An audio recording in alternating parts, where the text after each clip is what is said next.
Okay, hi, hello. This is December 22nd, 1 o'clock even. This is Hey Chicago Sports. We got a couple different topics, not many. We're going to get to the point. This is going to be not very long, because last episode we did was an hour. So the Chicago White Sox, the Southside Sluggers, have picked up Munetaka. They made a move. They picked up Munetaka Murakami, who's a home run hitting machine from Japan, from the NPB, and he's got, what is it, a 2-year, $35 million contract or something? 2-year, $34 million contract, which is $17 million a year, which is cheap.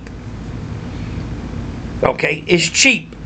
And I did some research, and if you guys don't follow the White Sox, okay, and I'm probably many of you don't, there was a guy by the name of Adam LaRoche 10 years ago who was a clown show, but he was a free agent 10 years ago, and this guy only lasted like a year. He didn't even finish out his contract. We looked up his contract, and he got a 2-year, $25 million contract. That was 10 years ago. So over the course of time, this new Japanese phenom is only going to get $5 million more than what Adam LaRoche got 10 years ago. Well, so how good is he? Well, he's... I mean, in correlation to what the White Sox viewpoint of the guy. Well, I think he's better than what an Adam LaRoche was 10 years ago, but they claim that this guy is supposed to be in equivalent to the power numbers of Ohtani. I mean, that's all well and good, but let me say this. He got 2-year, $35 million, and right now the Chicago White Sox have the number 1 draft pick. Yes. Rocky Kavinsky or something they're going to try to get from UCLA, a pitcher from UCLA. There's a lot of work there to be done. There's a lot of work. Okay? I mean, my point being, Seiya Suzuki got a 5-year deal. This guy got 2 years. But that's all I got to say on that. You know, but you, just in general talk with you give the White Sox no credit. They've lost. No, I don't. They've lost. They don't have any reason to give credit. So why invest hundreds of millions of dollars to somebody? Do you not want to win? You just signed a guy. You just signed who is supposedly this all-time great player at any level of the game. But yet, Luis Robert is going to be in trade talks again for another 3rd season in a row. Okay.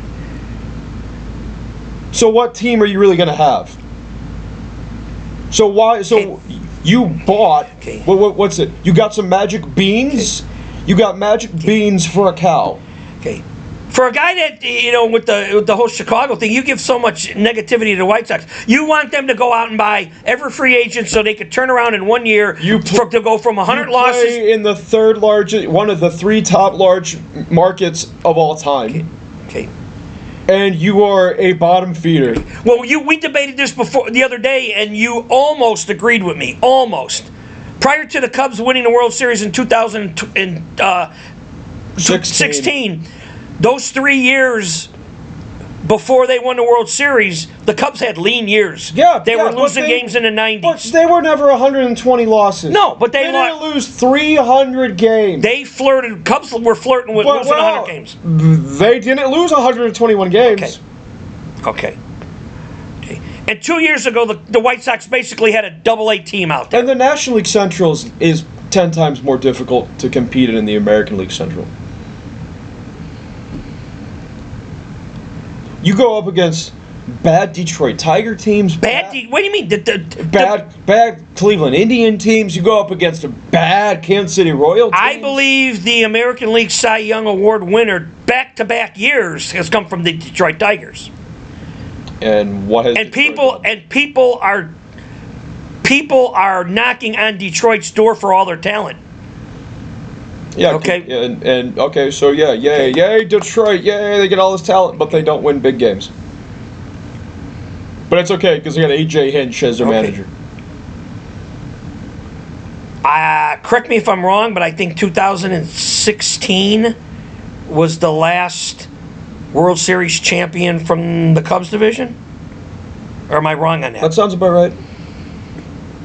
But you gotta go up against St. Louis Cardinal teams. Cardinals blow, and we always say that. We're never going to give the Cardinals credit. The Cardinals blow. And if you're a Cardinal Well, they struggle this year, but John Mozeliak, he's like Mike Tomlin. He always has winning records. The worst baseball organization in the last 25 years is the Pittsburgh Pirates. No, And what division are they in? National League Central. So we're not going to debate this. What about the Brewers? I give the Brewers credit. I don't know how many people give the Brewers credit. I give them credit. I gave them credit with Counsell. Counsell does more with less. Okay? But the Cubs have more than what the Brewers have. No, on paper. Okay? But anyway, the Sox made a move, and hopefully maybe they're going to get this first round. They're going to get the first round pick. I think they're going to keep it, and away you go. Okay? The Cardinals unloaded. This is all funny stuff. The Cardinals unloaded Wilson Contreras because 3 years ago when Wilson Contreras got traded to the Cardinals, all of a sudden every Cardinal fan that was an anti-Cub fan that I knew went out, and you know what uniform they bought? You know what jersey they went out and bought? They went out and bought a Wilson Contreras jersey. Okay. And here's the other thing: Boston is now going to have to pick up $35 million of his $40 million deal. Yeah. And you said they gave up what, 3 pitching? They gave there's three pitching process. Some guy by the name of Dobbins was like the number one. That's who the Cardinals wanted, and they got two bag of balls kind of a deal for the other 2 guys that you're never going to hear from. I think it's a payroll dump because if who's going to play catcher for them? Who's going to play first base? Oh, first base. You know, rumor is, I heard this rumor, Goldie might be coming back. Who's going to be the designated hitter now? They got it. It's the Cardinal way. They got it all figured out. I mean, you just dumped a World Series catcher. I mean, you paid $40 million for him, then you dumped him. And here's the funny thing. You know who endorsed him as a catcher way back when? Was that Yadier Molina? I'm not going to say it because I always get criticized for bringing up Yadier Molina on the show. But who's the guy that said, you know what, this guy's a great catcher? He has my skills. Yeah, and they screwed him. The St. Louis organization screwed him. Yadier Molina. And Yadier Molina can't get this guy out of town fast enough. Or maybe they didn't want to admit that a former Chicago Cub player, was probably the most important guy on their team. Perhaps. So, he was clearly one of the most expensive players. Wilson Contreras is gone. You know, the Cardinal way. That doesn't make any sense to me. You paid $40 million for a guy that could have either been your starting catcher, your designated hitter, or your first baseman. Did Contreras have a 5-year contract originally with them? Ooh, I think he did, and I think they reconstructed it. That's why they're picking up the $30 million for the last 2 years. So the Cardinals didn't even, and the guy had 80 RBIs for the Cardinals, and they wanted an ex-Cub out of their organization so fast. I want to see who they're going to get to replace. It's the Cardinal way. I'm sure they got a master plan. Okay, the Cardinal way. But, I mean, they had a guy, and the arguments are, you're Cub fans. You're saying, well, I mean, yeah, that's part of it, but to be real. Okay. This Cardinal way bullshit, I'm going to say one more time. It's literally Joe Medwick way back when. When I keep saying this, I'm not making this shit up. There is a 140-page manifesto, a book, and it's called The Cardinal Way. Look it up. Okay? It's about how an organization is ran. Now, here's how the organization is run now. If you got shitty players, you get rid of them and get new ones. That's not the Cardinal way. That's Major League Baseball way. That's what everyone does. That's what all professional sports do. So when the Cardinals are going to trade and reload through free agency, that's not the Cardinal way. The Cardinal way was, we're going to find some kid on a sandlot in where Yogi Berra played on the hill, and he's playing sandlot ball, and we're going to get him through the organization, and someday he's going to wear the birds on the bat jersey, and this is how it's no. And in the last 8 years, think of how many free agents the Cardinals have gotten. How many times has Tommy Pham left the Cardinals and then come back? Yeah. Cardinal way. They traded. Is Nolan Arenado still St. Louis Still Cardinals? there. Now they want to get rid of him. Oh, this Brandon Donovan character. He was going to be the next Red Shandies at second base. The next Tommy Hurt at second base. They can't wait to get his ass out of there. And he's one of their best hitters. He's their best hitters. He destroys the Cubs every time he plays them. So they're going to trade him away. They're trying to get rid of Wilson Contreras, Arenado, and Donovan. That's your entire infield. The Cardinal way. That's your entire infield. Okay. And are you going to bring up prospects? Or are you going to go out into the free agent market and try to get other people? Well, where's Jordan Walker? Don't get me started on Jordan Walker. I haven't heard anyone say his name in a while. Jordan Walker, his first week of MLB, and I'm going to say this, I'm going to say it again, and you could do research on this. Jordan Walker, his first week in Major League Baseball, and it was that asshole Joe Buck, it was one of them. One of them. Made the correlation that used the word Jordan Walker and Ted Williams in the same sentence. And he played, what, 1 week, 2 weeks? He lasted about 5 weeks and he was sent down to the minors. Probably for a contract, though. And he played this year, and you look under Jordan Walker, he had terrible stats. But when you say Jordan Walker's name in the same breath as Ted williams, you got to be an asshole. But that's the thing. Okay, Paul Goldschmidt, and I can't believe we're talking all this long about the St. Louis Cardinals right now in the offseason. But, Goldschmidt gone. Contreras gone. They want Donovan gone. I think is Wainwright, I think, retired. Yeah. Is Moustakas? Not Moustakas. Michaelis or Mukalis? Oh, Miles pitcher? Michaelis. He's still hanging around. And I think but they got him back. Yeah, but is he coming back? No, he left somewhere and came back. I didn't know that. I think he did. I didn't know that. I think he had a cup of coffee with Kansas City and then returned to, I don't know. I could be wrong on that. But the thing with, and we're going to end this segment real quick here, but from what I hear was if Kyle Tucker signs with the Yankees, they're going to move Bellinger to first, and then Goldie is out the door, and he may return to where he once came from. But where he once came from... Oh, well, Arizona Diamondbacks. Thank you very much. It was the Arizona Diamondbacks. He's a top 5 home run hitter all time in Arizona Diamondbacks. So anyway, the Cardinals are a mess, and the Cubs haven't done a damn thing yet. So anyway, but the White Sox signed Munetaka Murakami. Okay. I got to double check what NPB team he played for. Okay. Real quick, college football. Wonderful game the other day. I am the most anti-SEC guy in America. Okay, and even though there's certain teams that are in conferences, but to me they're really not those conference teams. Okay, I'll say this in a minute.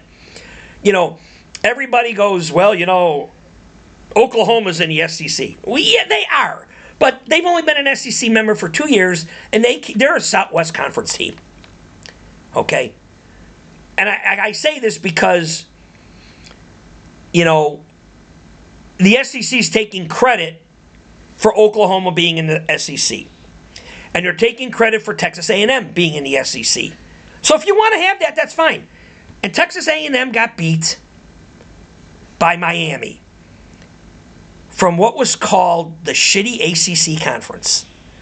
The conference that everybody said there should be no representative. What was that, like a 3-0 game for like the good duration? The final score was 10-3. Texas A&M from the powerful SEC did not score a touchdown against a so-called ACC team.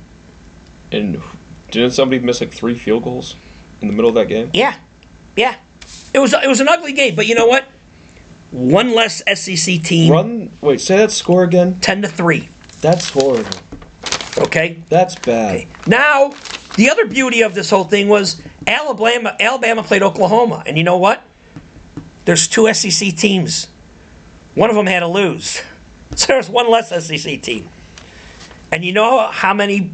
Now, since SEC people are taking credit for Oklahoma, okay, I'm using the same logic. Oregon is not a Big Ten team. No.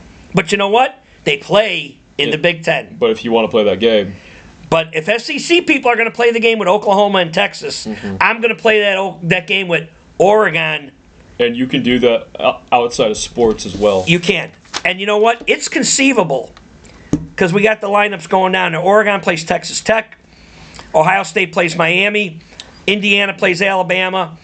And Mississippi. Oh, and then Mississippi plays Georgia this week. So you know what? Somebody's got to lose. So another SEC team's going to bite the dust. It's possible after this weekend, 3 of the 4 teams in the Final Four could all come from the Big Ten. And how can anybody in their right mind, okay, especially people who may be living out in Pike County somewhere, okay, who might sit there and go, the SEC is still the best conference in football. You know what? You're not very bright. Hey, let me say something here real quick. Michigan. Tom Brady went to Michigan. Walter Payton went to Jackson State. Jerry Rice went to Mississippi Valley State. I think he did. You know, Dick Butkus and Ray Nitschke both went to University of Illinois. Dan Marino went to Pittsburgh. Joe Montana went to Notre Dame. You know, Khalil Mack went to University of Buffalo and North Campus. University of Buffalo. Lawrence Taylor went to North Carolina. And he's the best defensive player of all time. Strahan's got the record. I don't know what kind of... What he's trying to make, and it's a great point. Go down your list of 20 or 30 of the all-time greatest football players of all time, and you won't find one of those guys from the SEC. Ray Lewis? Maybe. No, Ray Lewis and Devin Hester and Michael Irving all went to Miami, Florida. And they're not in the SEC. No. You might get lucky with Manning. But Peyton Manning might make your top 20. And he never won a Heisman. Okay. When he was there. Okay. You get, Charles Woodson went to Michigan. Yeah. Okay. You know, Aaron Rodgers, I love him right now, but Aaron Rodgers is a 4-time MVP, and he's going to be a future Hall of Famer, and he went to Cal Berkeley. Marshawn Lynch went to Cal Berkeley. So, and then I hear every year, you know how many first-round picks are going to come from the SEC? Then where do they end up? Where in the hell do they end up? Where did Ron Jaworski go to school? I don't know.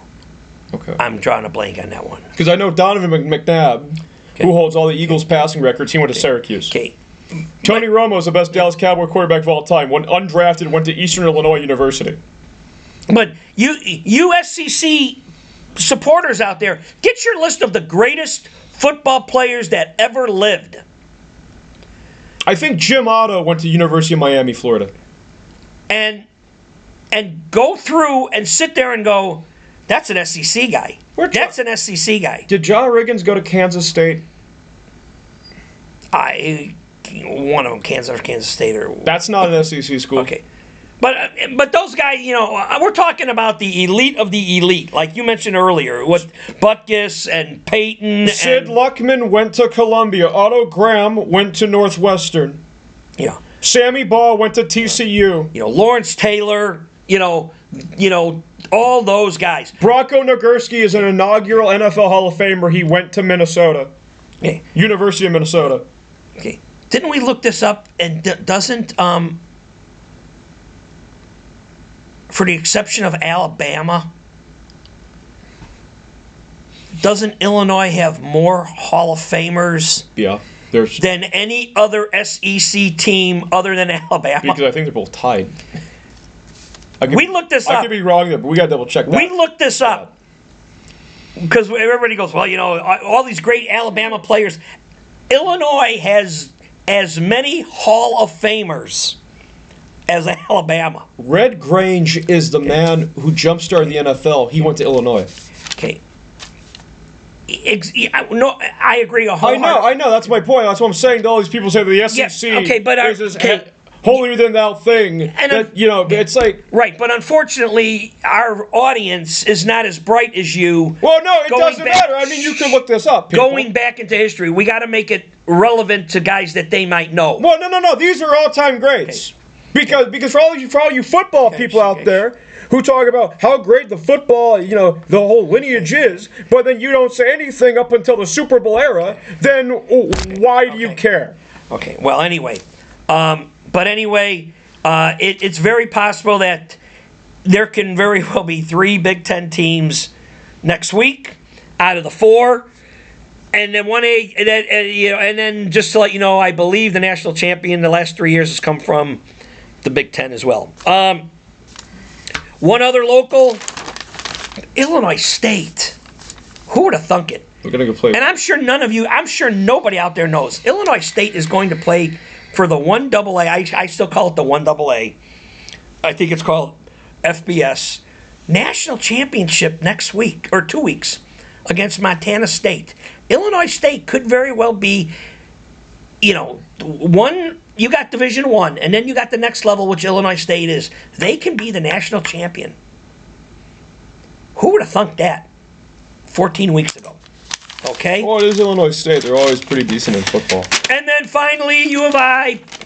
And please, U of I, you better not screw this up because they're playing an SEC team. They're playing Tennessee.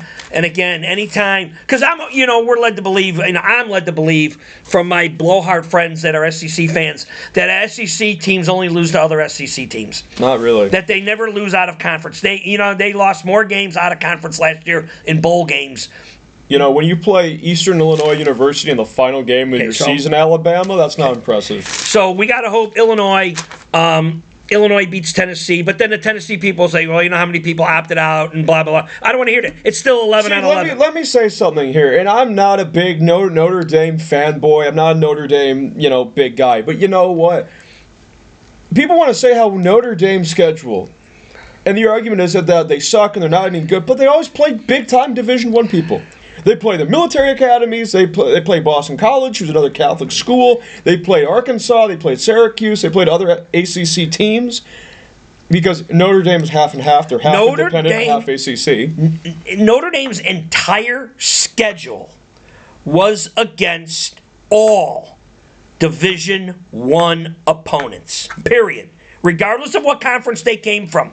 All Division I conferences. While Alabama, on the final game of the year, you beat up on a crap, garbage, inferior EIU, Eastern Illinois football team. My alum. Who none of those players off that EIU Panther squad were even good enough to be scouted by anyone from the Alabama football program. But then they're good enough to get their asses kicked by them. Make that one make sense to me. And also, Alabama, didn't you lose in your conference title game, by the way? You only scored 7 points in the thing. Week 2, they played the University of Louisiana Monroe. Do your research on that school. That's where Terry Bradshaw went. Wait, no, I'm sorry. I believe Terry Bradshaw went to Louisiana Tech. He went to one of them.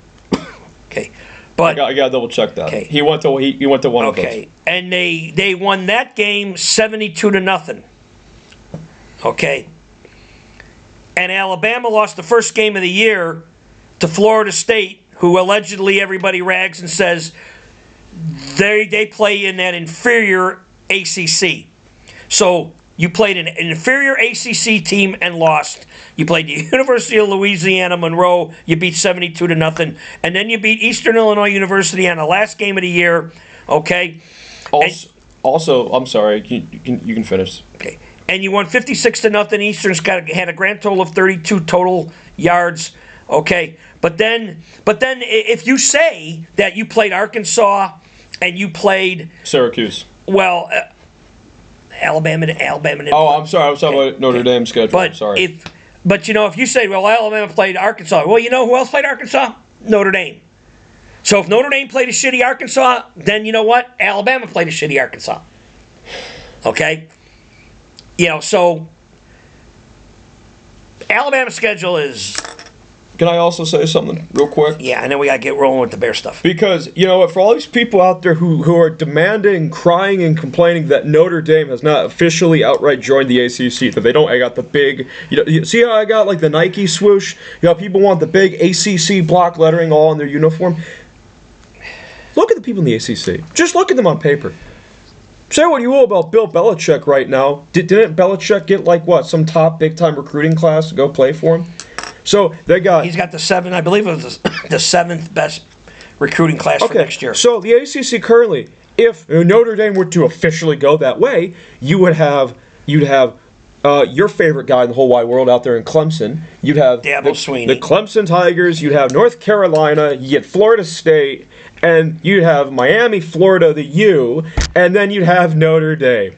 On paper, that destroys everybody else. Oh, and Stanford as well. I forgot about them. So would Feinbaum, my thing is if Notre Dame joined the ACC, because Feinbaum just bashes the ACC altogether. So if Notre Dame joined the ACC and they had to play Clemson, Georgia Tech, who had a great year, they were playoff hunt, the U, maybe a resurrected North Carolina and Florida State, okay, and then continued on with the Boston Pitt was in the running. So if Notre Dame played that entire schedule, would Feinbaum still have the balls to say Notre Dame don't play anybody? Because you know what? Clemson stinks. I'm not Clemson. Kentucky stinks. Arkansas stinks. South Carolina stinks. Okay. Mississippi State was average. Missouri. How am I leaving out Missouri? They stink. So are you telling me? I don't think Ole Miss is going to do anything in the football playoff. I think Ole Miss is going to slide because the lane train is gone. So are you going to tell me that the ACC schedule, if you had to play all those teams compared to what I just mentioned with the SEC, that the SEC is significantly better? I'm going to say you're out of your goddamn mind. And speaking of lane train going to LSU, I mean, how many people have LSU have already fired prior to him, leading up into him? As head coaches? Yeah. I mean, the guys they fired, they're not bad names that they fired. And they're not outright atrocious, awful people that they whacked. It's just... Well, they had that offensive line coach a few years ago. Then they had Hugh Freeze, who did all the recruiting violations when he had that Laramie Tunsil on draft day smoking the dope and he had the oxygen mask on. I still want to know the full story to that. And then he paid for the kid from Crete Monee.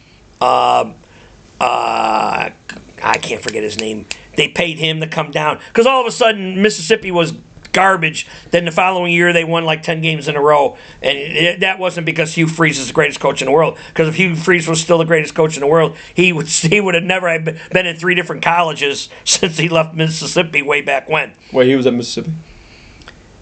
Hugh Freeze was the guy that recruited. Yeah, Hugh Freeze was the guy with Laramie Tunsil. Oh yeah. And then he got whacked, and then he was doing a game from a hospital chair. Oh, I remember that. I remember that. When he was at Liberty. Okay, but was he really coaching that game, or was that just a ploy? Because if you're in a hospital bed, how much can you really do? I don't know. Okay, then he was at Liberty, then he was somewhere else, and now he's at Auburn. So if he was that good of a coach way back when he got all those teams with Laramie Tunsil and all those guys from Crete Monee, and then he got whacked, and he was at 3 other stops before he ends up at Auburn. How good of a coach he actually is. We're spending a lot of time, but we're going to get into the final meat and potato here. The Bears are in the playoffs. They're 11-4. And I'm wrong. Okay? I'm going to establish I'm wrong. Okay? But I'll be right here in a little while because I'm going to do a little editorial piece. But I'm wrong. They're 11-4. Okay? Yeah. Why don't you tell the people how you originally predicted them of going? I said 7 wins. Way back when, I said the Bears would not win any more than 7 games. I'm 4 games off with 2 to play. Okay? So the Bears could win 13. They could get double the amount of wins that this fool predicted. Okay? So I was wrong. All right? And they're in the playoffs. Okay? They're in the playoffs. Yes, they're in the playoffs. But the reason right now they're in the playoffs, okay, yes, they still have to win. They had to win games. But the reason right now, and I'm going to get right to the point, the reason they're in the playoffs is because the Detroit Lions lost last night. I interpret that as the Bears backing their way into the playoffs. They're in the playoffs. Well, they're in the playoffs. They're in the playoffs because somebody else lost. If Detroit would have had won, our show leading up into the San Francisco game would have been a totally different game. But you know what?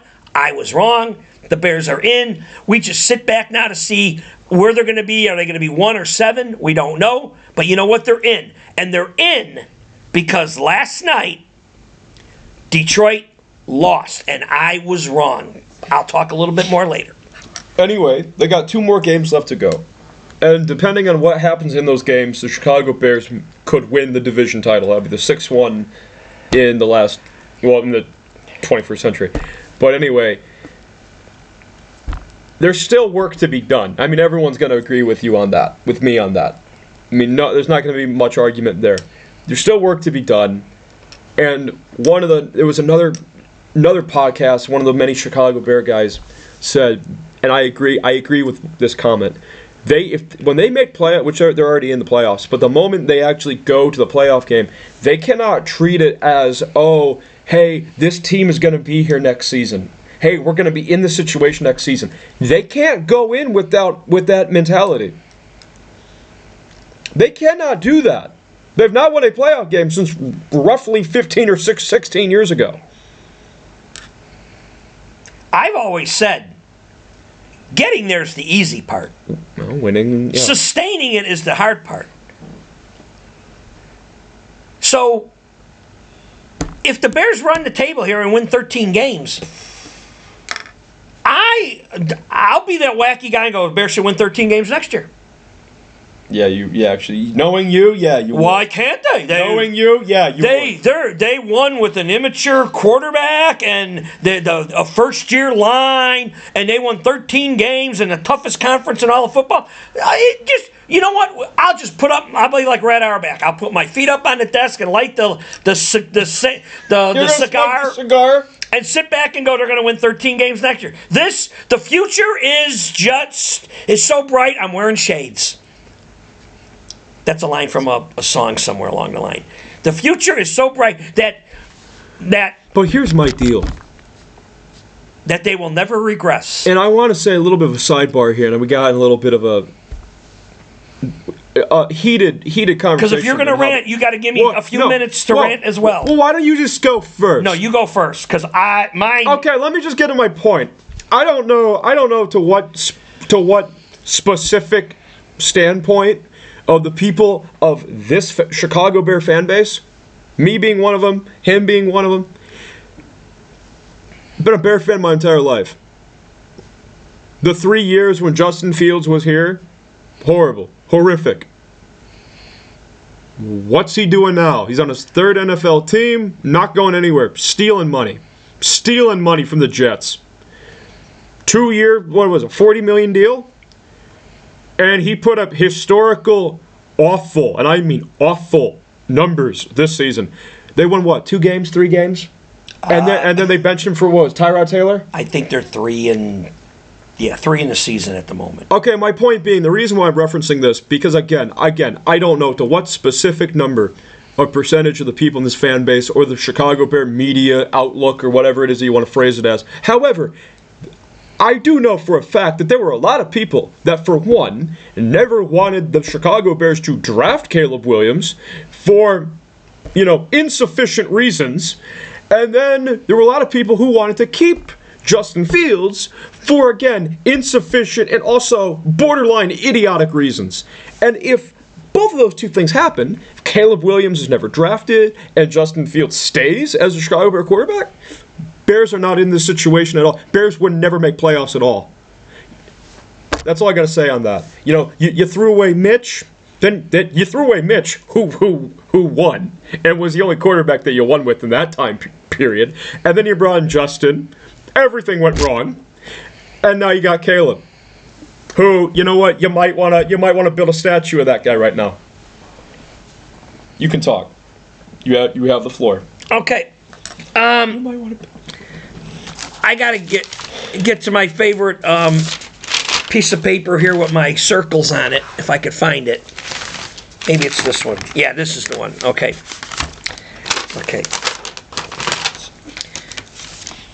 I was not a Fields fan, okay? But the Bears got rid of Justin Fields before his 5th year because rookie contracts, you got to pay in that 5th year. That's when you got to decide whether or not you're going to pay him the big bucks. Okay? So, I've always said this, and it takes a lot of time for people to sink in this. Okay?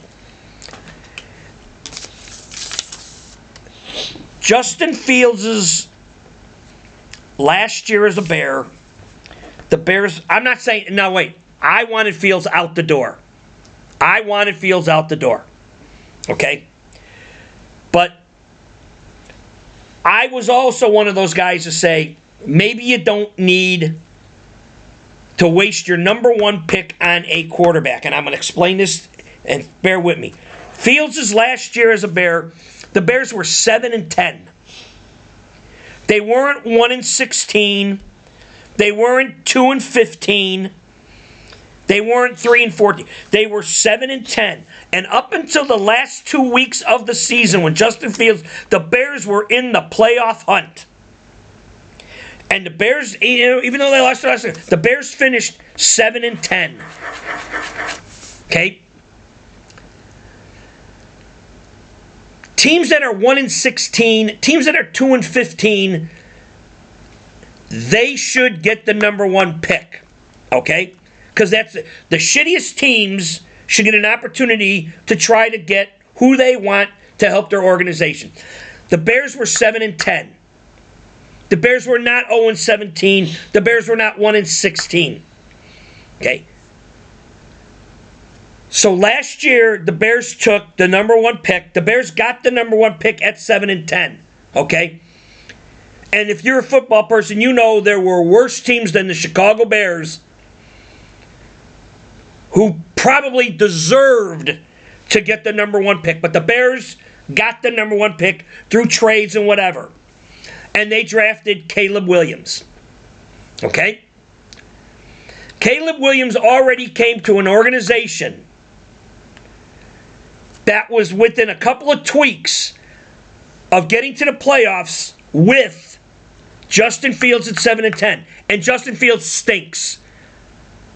I was going to be the first guy, if they had a public thing in a newspaper to say, who wants to help move Justin Fields and load a truck up, I would have been the first guy to drive wherever he's located and help him move his shit out of his house. Because I didn't like him. He was horrible. But you know what? The Bears were still 7-10. Then they get Caleb Williams. And right now, everybody in the world is saying the reason that the Bears are in the playoffs is solely, that means one and only reason, is because of Caleb Williams. And I'm saying no, because I look at what Drake May is doing in New England. Drake May went to a team that had 2 wins or 3 wins. And they were hot garbage. Okay, and they picked a quarterback, and Drake May, and New England, now they play in the AFC, and some will say that their schedule is a little weak, okay, but they got the most wins, I think, in football. But New England needed that early pick. The Bears did not need it. So they make it sound like Caleb Williams went to a team that was so shitty that he is resurrected, okay, the shield, the George Stanley Hellas shield, and making them a playoff team. When in fact, I believe this in all my heart of hearts, that, okay, would they be 11 wins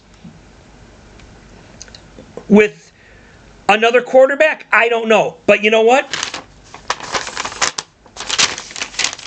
Playing a team up until last week, that the collective of 53, 91, and 1. And if you're a true Bear fan, you got to sit there and go, you know what? They could have easily lost this game the other night against Green Bay. They almost did. They almost did. If the Green Bay Packer guy doesn't jump on the onside kick, the Bears lose. And playoffs are still in the battle. Okay? If they didn't block a field goal against Oakland, or kick multiple field goals against Washington. Okay. If And Washington fumbled that ball. If if the miracle of miracles and we were there in Cincinnati, okay? And they almost lost that game. And they had a massive lead and they blew it. So, and they had to come back to finish it off. Okay, so they have had a lot of luck. Okay? And I've always said I'd rather be lucky than good in many of occasions. They're 11-4. But if people think that the only reason they're 11-4 is because they drafted the guy that paints his nails and is the quarterback, okay? Again, he went to an organization that was a tweak of being almost 500 to begin with. He didn't go to 0 and whatever. Cam Ward went to a team that was, and they only got 3 wins this year. Tennessee, and they beat the hapless Kansas City. And Kansas City now, the mustache guy, Minshew, he blew out his ACL. So Kansas City now is going to be down to their 3rd or 4th quarterback for the remainder of the year. And Kansas City's going to tank those 2 games because you know why? They only got 6 wins. Do you draft a quarterback if you're Kansas City? Well, no. I mean, if you lost 2 of your guys. Okay, but let me ask you this, if you lost 2 people. Okay. Let me ask you this, future audience. If you lost 2 guys, people. In the last 5 years, who's won more Super Bowls than anybody? Probably Kansas City. Okay. Kansas City's going to end up with 6 wins. Okay? They are going to have a very favorable draft pick if they continue with 6. They might have one of the top 5 draft picks. Okay? Look yourself in the mirror and go, are they really the 5th shittiest team in the NFL? With a healthy Patrick Mahomes? Or even a healthy Gardner Minshew, for that matter. And the answer to that question would be no. But you know what? That's the same argument used with the Bears when they were 7-10. That's my point. So if Kansas City gets totally healthy with everybody and they draft whoever, the 5th pick in the draft, the Caleb Williams argument will be, you know what? That guy in Kansas City, he's the reason they're back in the Super Bowl. No, real talk. Would you draft a quarterback if you're Kansas City Chiefs? If you lost Patrick Mahomes, he's gone for 9 months. No. Really? Draft one? No. I wouldn't rule that out if I was a GM. No, not drafting. I mean, Mahomes is 30. No. Minshew's not very young. I'm finding guys off the waiver wire. I'm not even doing it. Backup guys that are playing quarterback now. The Mac Joneses of the world.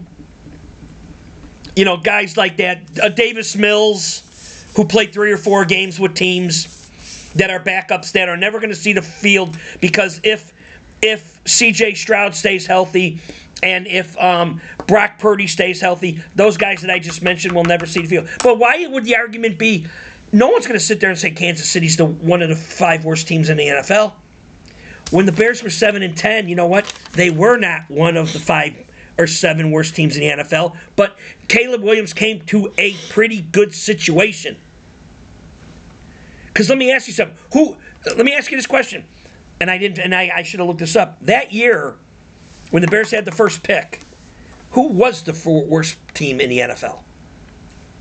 We got to remember something. The Chicago Bears had 2 number 1 overall draft picks. Okay, but I'm saying, based on my logic, who would have deserved to be the true number? Probably would have been Carolina. Possibly Carolina. In one of those seasons, I think Carolina would have been that. Okay. But Carolina... I could be wrong there. But Carolina, the year before, picked and then Bryce Young. And then one of them, I think, was Houston. Because Lovey coached the Houston Texans. Okay, so now the question would be if Caleb Williams was with one of those 2 teams, would they be in the same spot that the Bears are in now since they started way back when? And you don't know. And you'll never know. You'll never know, but you can raise the argument. But what I'm saying is the only guy that's getting the credit. Okay, well, he plays quarterback. Quarterback is the 90% media. And I have always said it's the most overrated position. And you know what? He threw that ball up for grabs, and some practice squad guy caught it, and the Bears won. You know, do you just want to name, because I don't know if we're ever going to do a show about it, or do you just want to do later? Do you want to name the guys who played in Super Bowls right now? What, the quarterbacks? Yeah, just name them. No, we'll have to, because I want to get the whole lineup and the research Okay. as we get closer to Super Bowl time. Okay. Okay. But I asked you the question. The question is, the Bears were 7-10. They were not a 1-16 organization. Okay. Now last year, because of a lot of problems and a rookie quarterback, they went from 7-5 and now up to 11. But they're not. You know, so when people are saying that he went to such a dysfunctional organization, they won 7 games. So your argument is that they're bad, but they're not that bad. Yes. And because of some wheeling and dealing and trading and Lovie Smith, Lovie, by winning that game, Way to go, Lovey. gave the Bears the Way to go, Lovey. So basically, Caleb Williams came to an organization that was already established to win 7 or 8 games. They just need the finishing touches. Okay. So Okay, are they winning solely because of him? Probably not, but he is the finishing touch. that's the answer I'm looking for. But you knuckleheads out there and the media people are saying, because you know what, if that's the case, I hate to go with numbers because that's how numbers lie.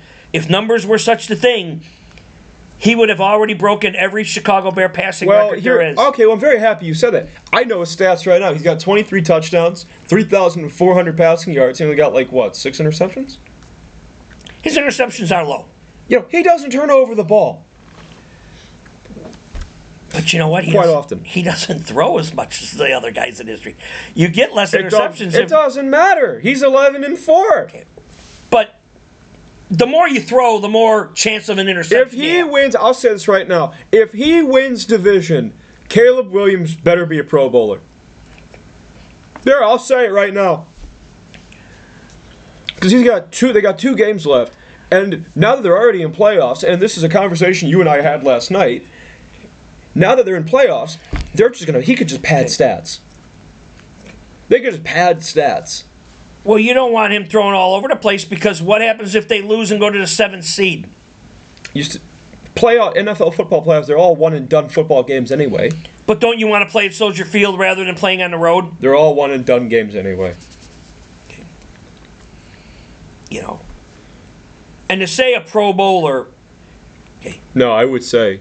You know, and I'm not going to go with the Pro Bowl because he might go be in the Pro Bowl because 6 other guys backed off and said, I don't want to play in it. Doesn't matter. You're still true. You are. Okay. You are. And then the argument would be, the Bear quarterback's trying to go. Okay, well, Jay Cutler was a Pro Bowler. You traded for him. Okay, then why don't you Mitch was a Pro Bowler. Okay, why don't you say this? Why don't you say this? Because I'm going to say this. Why don't you say if Caleb Williams wins the division, he should be one of the 2 original choices to be the quarterback of the NFC. Fine, deal, done. And I'm going to say no. Fine, deal, done. Who's over him? Who's going to go over him from the NFC? This season. This season? It's not anyone from the South. Well, first of all, Dak Prescott's year is... They're not winning. But Dak Prescott's year is far and away greater than Caleb Williams. Okay? Matthew Stafford. They might have the best team in all of football. Okay? Your buddy that you yelled at me the other day. What about Sam Darnold? That's 3 I mentioned off the top of my head. We saw the guy almost pull a rabbit out of the hat yesterday with 3 touchdowns in the last quarter. Jared Goff. And you don't like Jared Goff. No, but there's 4. Okay? Some might say the job that Bryce Young is doing in Carolina with mirrors. As I said, he plays in the South. There'll be no in the South. Okay. Or better yet, it shouldn't be. Shouldn't, okay? Here, I'll go that way. Brock Purdy is an iffy. Because Brock Purdy, to me, is a manager. No one from the 49ers will go because both of them played. They split time. Okay. In my opinion, I don't think either of them will go. And some might say, I mean, if you're going with wins rather than stats, Jalen Hurts. So I mentioned 5 guys even before Caleb Williams. And now, if the top 4 don't make it and Caleb Williams backs his way in again, he is considered a Pro Bowler. Yes, he is. But I've mentioned 5 guys that if I was in the selection committee, I would pick immediately before Caleb Williams. So if we're sticking to who the NFL people are going to select as a Pro Bowler, whether they win the division or not, and they pick the top 2, it's got to be Stafford and Prescott in that order, and Goff. Okay. And then, because the guy that got whacked in the head from Green Bay, he's out of the picture. But if he was healthy, he would be in the talk. Whether or not he would get the votes, I don't know. Is Green Bay going to make playoffs? Are they still in the hunt to make playoffs? Yeah, they're in better shape than Detroit because they got the tie. And Detroit's got an extra loss. I think if Green Bay wins only one of their next 2 games, they're in. And you don't care, blah, blah, blah. It could be the Bears and Green Bay again. I would not want to see that. I would not want to see that.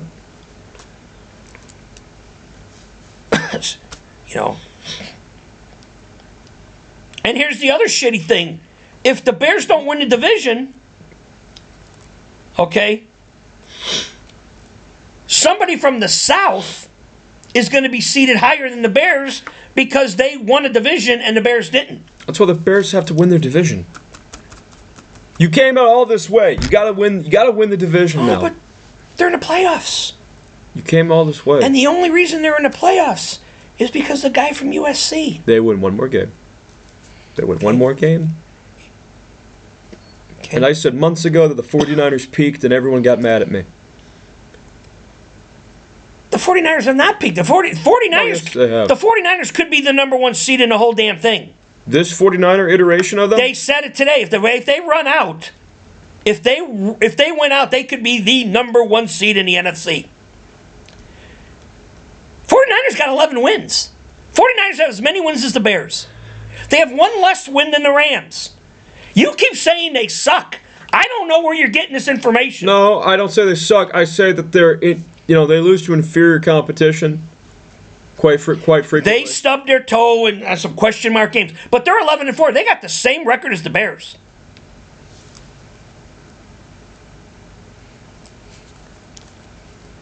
And you've been doubting them. I've also been doubting another team that might make playoffs. Okay. And when you got Shanahan from the lineage, and his old man was an EIU guy, and McCaffrey and Kittle, and a true fullback. And they got 2 quarterbacks that can play. Well, one of them that can play. But, I mean, they got 2 good guys.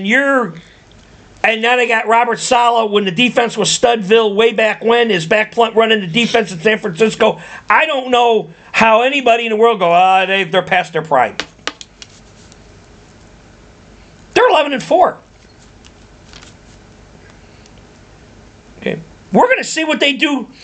Now, everybody's going to say, well, the Bears already had a big morale win against Green Bay. That's why they had maybe a down game against San Francisco. They had to go cross country. No, here's the deal. I'm more concerned with what Detroit will do to them. If the Bears are that goddamn good, they should run the table now. I'm more concerned about what Detroit will do to them. Detroit could still get in. I am more concerned about what the final game of the Detroit Lions will be. Because if Detroit has to win,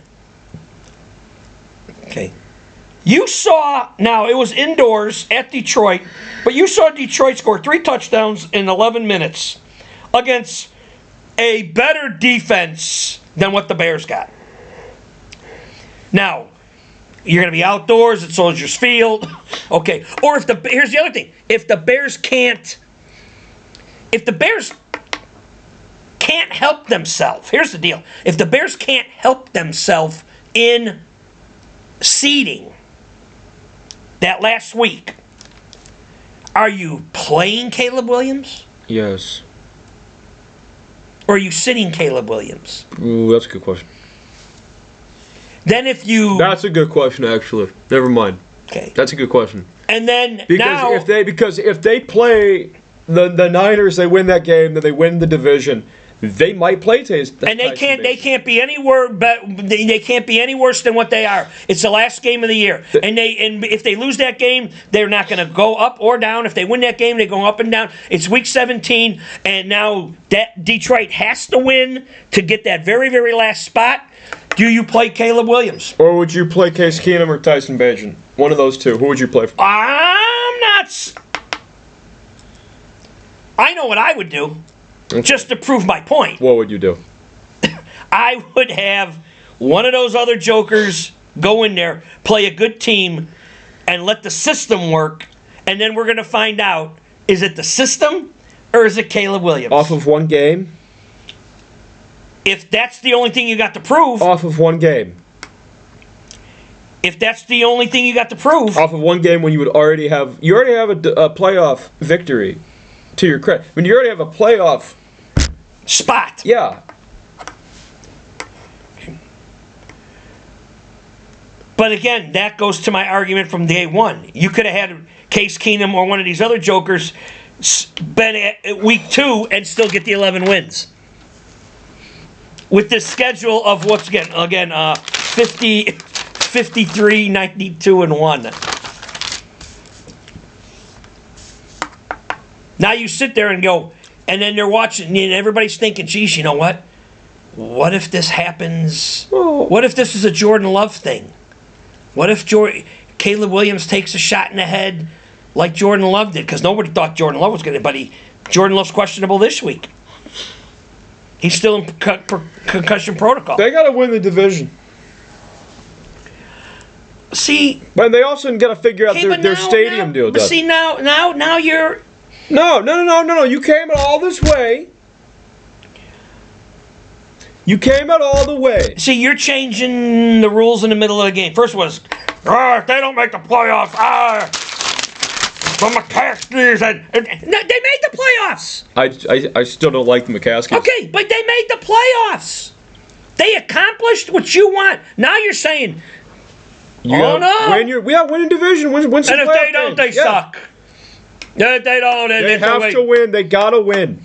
No, it's they improve their stock by winning the division. Well, you know what's not improving their stock when you pay all that money for that property in Arlington Heights and you don't do anything with it. And you keep saying they don't care if they win. They're in the playoffs. Here, they bought property. They're not doing anything with that property. And you know what? They're winning games. They're not going to do nothing with that property. So your roundabout argument... They're not going to do nothing with that damn property. And you know it, I know it, you know it. Are we in? Yeah, no, this is an hour video, man. We're going long, dude. But your argument was... Let me get this straight. They're going to go, you want to go... Okay, it's in the fight song, Pride and Joy of Illinois, but that you want to go to the northwestern Indiana border territory. They're never leaving the state of Illinois. I don't know. I mean, from a business perspective. You see, you young people. They put all that property. They got all that property. And I've been. They got all that property. In my endeavors, in my profession, that I did for 35 years. The way that young people, younger than I, get their information is through the social media piece of shit stuff. Well, we're one of them. Not me. We're playing factor of this, are we not? Okay. But prior to this, we do our homework. There's avenues out there and go, the man in Florida, this, and everybody goes, is she the man in Florida? It must be the truth because it appeared on whatever. And I'm like... Are you referencing Florida, man? Are you referencing people in Florida doing crazy things? People who, TikTok, and I got a buddy who's in his mid-50s. I saw this on TikTok. That's all he watches. And that's all he watches. He gets his news that way. Got a TV and everything. And he believes it. The Bears are not leaving. And he also gets in arguments with $2 parking lots. Okay, the Bears are not leaving Illinois, but the Bears are in the playoffs. They still have critical games to play, and we're going to see what happens. The one thing I am going to check, not that I want, well, there's a part of me that says maybe I would like to go, is I'm just going to check prices on that last game of the season between the Bears. Is that in Detroit, Michigan? It's at Soldier Field. Oh my God! I'm just gonna go on like Ticketmaster and StubHub and my Gold Coast Tickets guys just to get a feeler on what the prices of those three, and then playoff tickets because the Bears are going to be in the playoffs. Chicago Bears got to play, and they got to win. So anyway,